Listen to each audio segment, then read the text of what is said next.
Picture this. It's the dead of winter in 10th century Norway. The temperature has plummeted to -40 degrees Fahrenheit.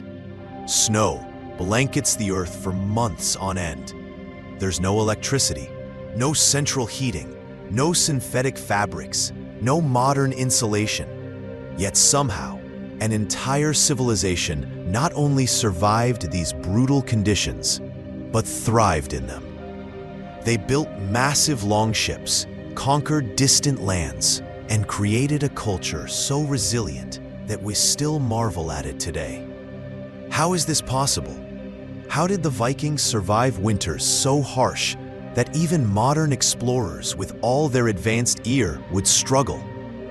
The answer lies in secrets that have been buried for over 1,000 years.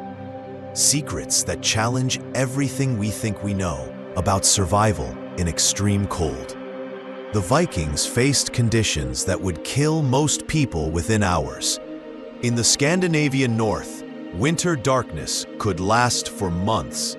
Temperatures regularly dropped below what the human body can endure. Food was scarce, fuel was precious, and one mistake could mean death for an entire family.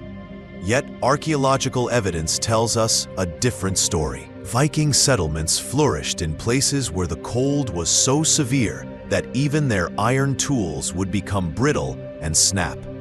They raised families, crafted intricate artwork, and planned elaborate raids, all while surrounded by a frozen wasteland that seems almost alien to us today. Recent discoveries in Greenland have uncovered Viking settlements that survived for centuries in temperatures that modern Arctic researchers describe as unsurvivable without advanced technology. So what did they know that we've forgotten? The Vikings understood something fundamental that we've lost in our modern world. Survival isn't just about having the right gear. It's about becoming one with your environment, reading its rhythms, and using every resource nature provides. Take their clothing, for example.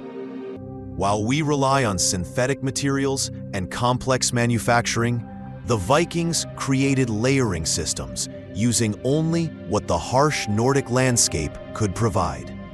Their base layer wasn't cotton or polyester, but finely woven linen made from flax plants.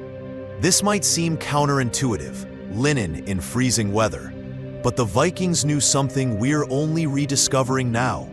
Linen wicks moisture away from the skin better than almost any material, keeping the body dry even during intense physical activity.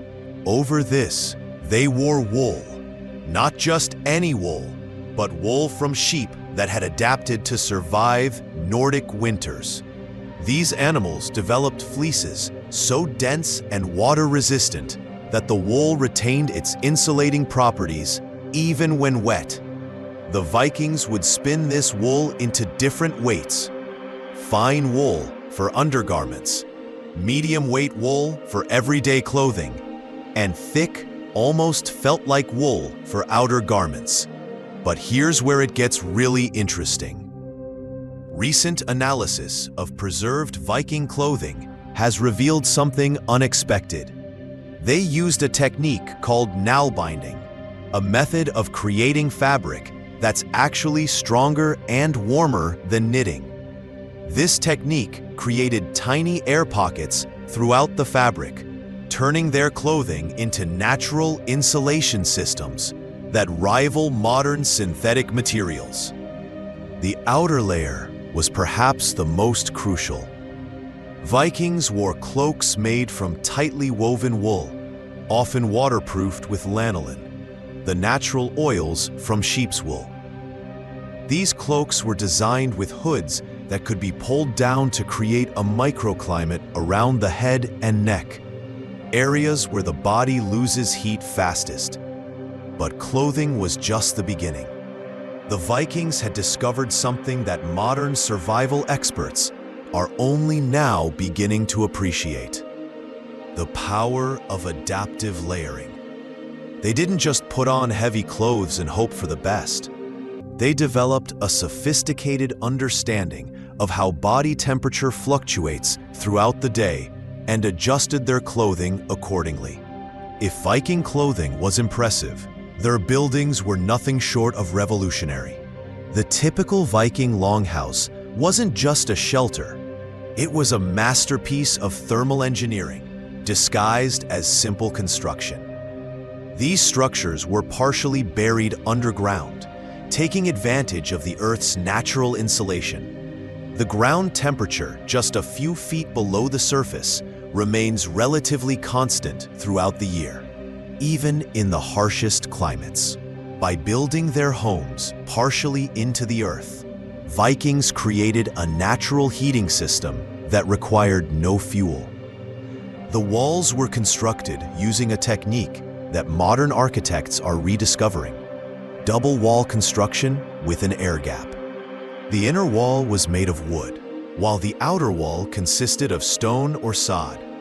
The space between these walls was filled with organic insulation, everything from seaweed to animal fur to dried moss. This created multiple barriers against heat loss, each layer trapping warm air and preventing cold from penetrating. But perhaps most ingenious was their roof design. Viking roofs were covered with layers of birch bark, then topped with turf. This wasn't just for insulation. It was a living ecosystem. The grass and small plants growing on the roof provided additional insulation that actually improved over time. In winter, snow would accumulate on these living roofs. Inside the longhouse, the Vikings created zones of different temperatures. The central area, where the fire burned, was warmest.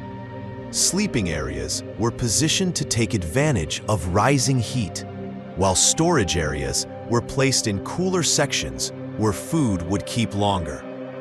The entire building was designed to work with the natural laws of thermodynamics. The hearth itself was a marvel of engineering.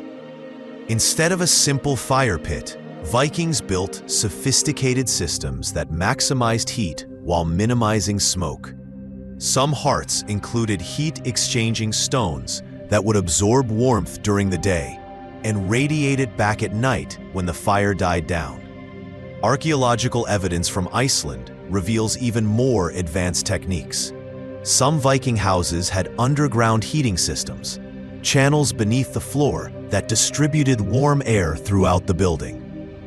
This was essentially radiant floor heating, a technology we consider modern. In a land where trees were scarce and wood was precious, how did the Vikings keep their fires burning through months of darkness?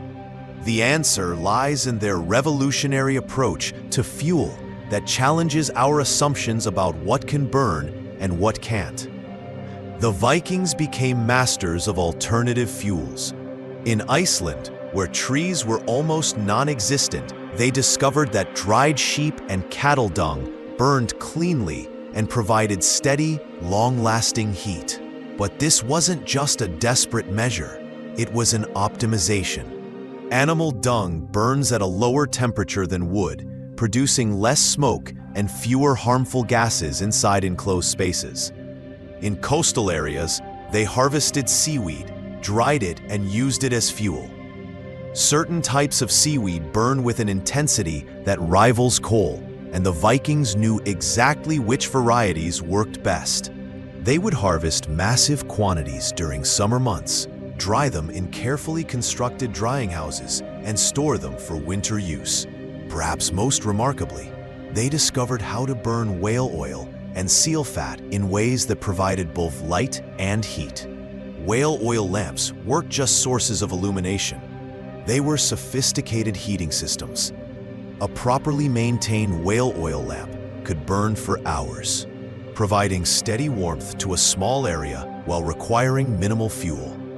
But the real secret of Viking fuel efficiency lay in their understanding of combustion. They knew how to bank fires, covering them with ash or turf to slow the burning process so that a single load of fuel could provide warmth all night. They understood the concept of oxygen control centuries before the science behind it was explained. Some Viking settlements in Greenland have revealed evidence of an even more advanced technique. They created charcoal using a process that increased the heat output of their limited wood resources by up to 3 times. This wasn't accidental. It was the result of generations of experimentation and knowledge passed down through families. Surviving a Nordic winter wasn't just about staying warm.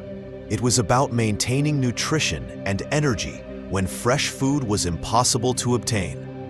The Vikings developed food preservation and storage techniques that were so effective, some are still used today by survivalists and off-grid communities. Their approach to food storage began in summer. Vikings didn't just collect food randomly. They followed sophisticated seasonal calendars that told them exactly when to harvest, hunt, and preserve different types of food for maximum nutritional value and longest storage life. Fish was their cornerstone. Using techniques that seem almost magical, Vikings could preserve fish for months without refrigeration. They perfected the art of wind drying, building elaborate drying racks that took advantage of specific wind patterns and temperatures. The result was fish so thoroughly preserved, it could last through multiple winters while retaining most of its nutritional value. But they didn't stop at simple drying. Vikings developed a fermentation process for fish that actually increased its nutritional density. This fermented fish provided essential vitamins and nutrients that prevented scurvy and other deficiency diseases during long winter months when fresh food was impossible to obtain.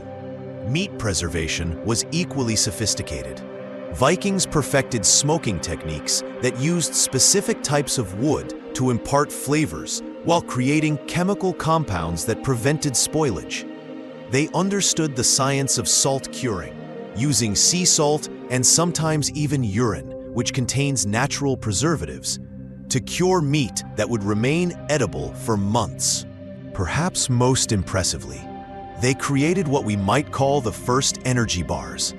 Vikings made concentrated food mixtures combining dried meat, animal fat, berries, and nuts. These mixtures provided massive amounts of calories and essential nutrients in compact, portable forms. A handful of this concentrated food could provide enough energy for a day of hard physical work. Their knowledge of wild foods was encyclopedic. Vikings knew which berries could be dried and stored, which roots remained nutritious after months in cold storage, which tree barks could be ground into flour during times of extreme scarcity. They turned lichens, organisms that grow on rocks, into nutritious soups and broths. During the darkest months, when hunting was nearly impossible, Vikings had another secret.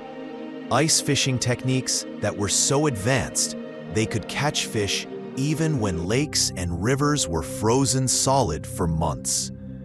They understood fish behavior in frozen water and developed tools and techniques that guaranteed protein sources even in the worst conditions. But perhaps the most crucial element of Viking winter survival wasn't technology at all. It was social organization. Vikings understood something that modern individualistic societies have largely forgotten.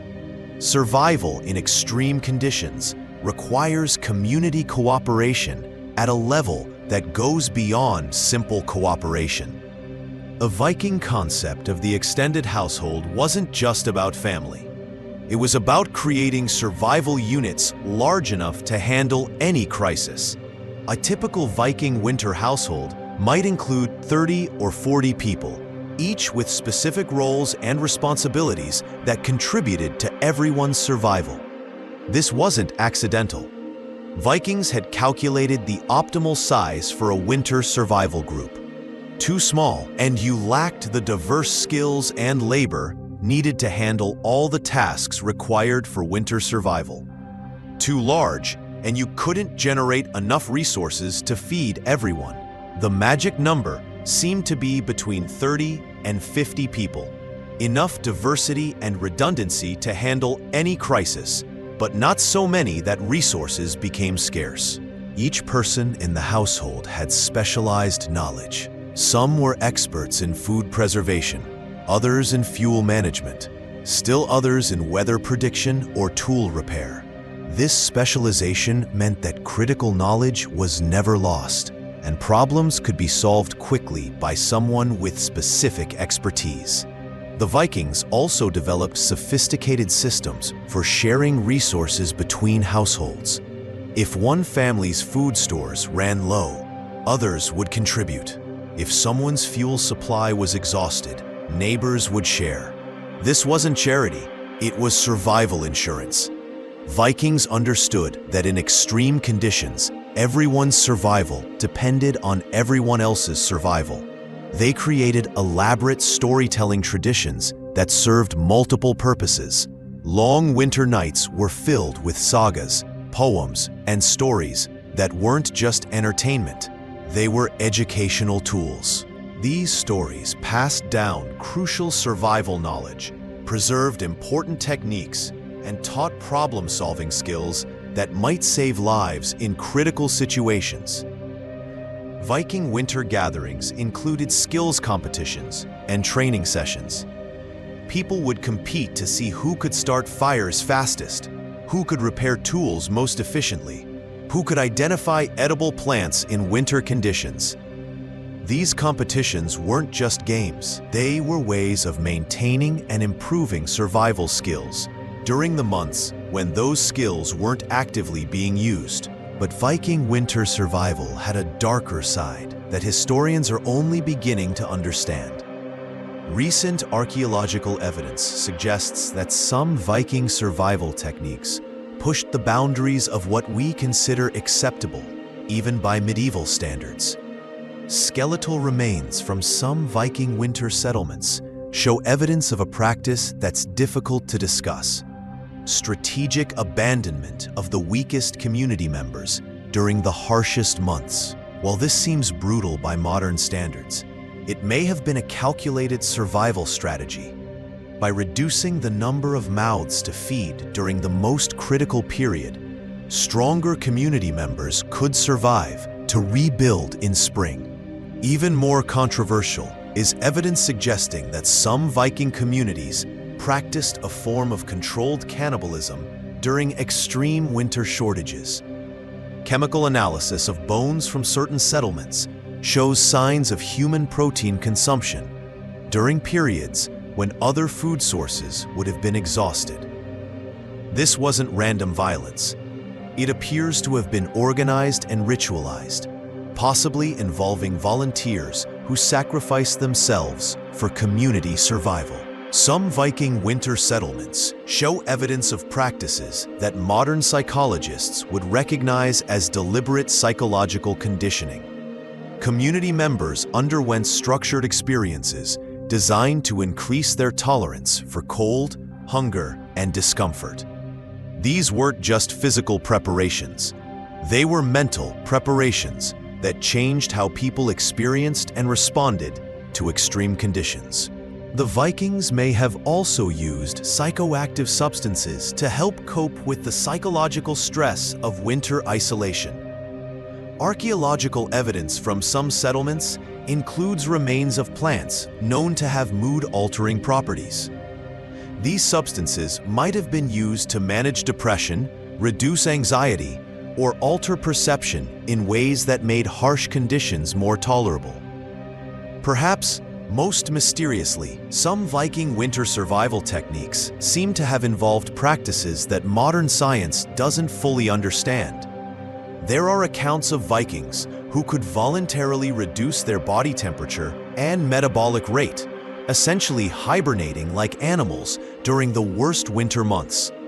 While this sounds impossible, recent research into meditation and extreme environmental adaptation suggests it might actually be achievable. As we piece together the full picture of Viking winter survival, what becomes clear is that we've lost more than just techniques. we've lost entire ways of thinking about our relationship with extreme environments.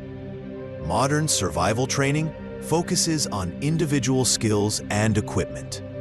Vikings understood survival as a complex system involving community organization, seasonal planning, resource management, psychological preparation, and deep environmental knowledge.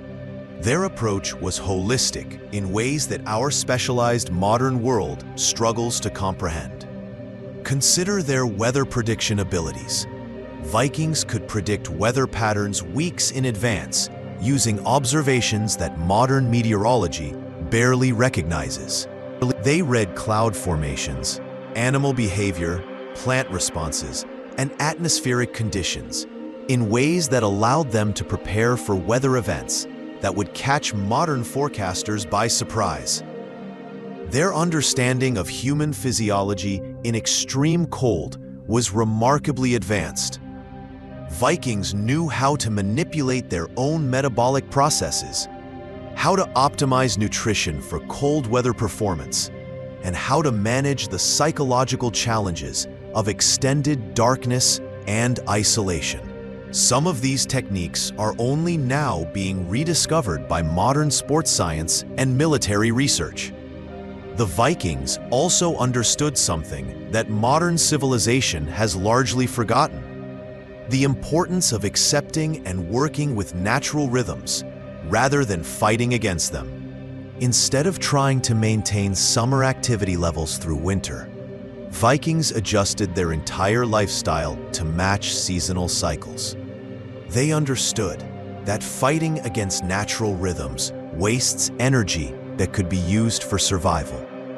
Their approach to resource management was circular and sustainable in ways that modern consumption-based societies struggle to achieve. Nothing was wasted. Everything served multiple purposes. Every decision was made with an understanding of how it would affect survival months in the future. Today, as climate change creates more extreme weather events and modern infrastructure proves vulnerable to natural disasters, Viking survival techniques are being studied with new urgency. Military organizations, survival schools, and emergency preparedness experts are rediscovering Viking methods and finding that many are superior to modern alternatives.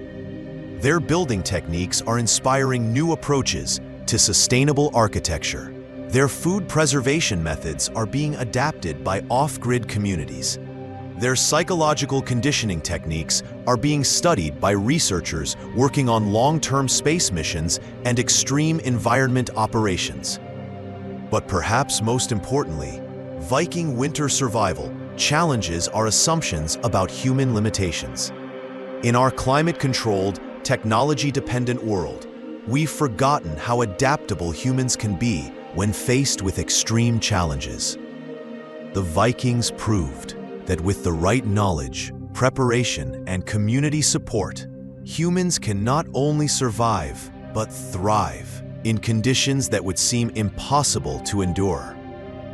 They showed that our species is far more resilient and capable than our comfortable modern lives would suggest.